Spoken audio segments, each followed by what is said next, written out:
Buonasera e ben ritrovati con l'informazione flash di New Sicilia. Vediamo insieme i titoli più rilevanti del pomeriggio. Elezioni amministrative in Sicilia, si vota domenica 25 e lunedì 26 maggio. Le date sono state fissate con deliberazione della giunta regionale questa mattina. Eventuali ballottaggi previsti per l'8 e il 9 giugno e i comuni chiamati a rinnovare sindaco e consiglio sono in totale 9, tutti commissariati. Frode e inquinamento sono i fili che legano Caltanissetta e Madrid in un'operazione di perquisizione eseguita dalle autorità oggi. Ad essere interessate le sedi legali di Caltacque SPA, Assemblea Territoriale Idrica e di FCC Acquale SA, quest'ultima situata sia nel Nisseno che nel capoluogo spagnolo.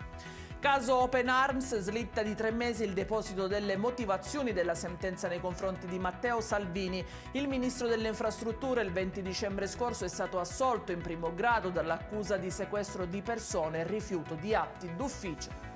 La cronaca a Palermo, un incidente mortale all'alba di oggi ha spezzato la vita del 22enne Francesco Zito. Il sinistro, a quanto pare autonomo, è avvenuto lungo viale Regione Siciliana. Il ragazzo avrebbe perso il controllo dell'auto sulla quale viaggiava, una Fiat Punto, andando a finire la sua corsa contro una pensilina dell'Amat. In chiusura le previsioni meteo, domani finalmente ritorna il sole nella nostra isola, le temperature si manterranno nella media stagionale con massime che non supereranno i 17 gradi.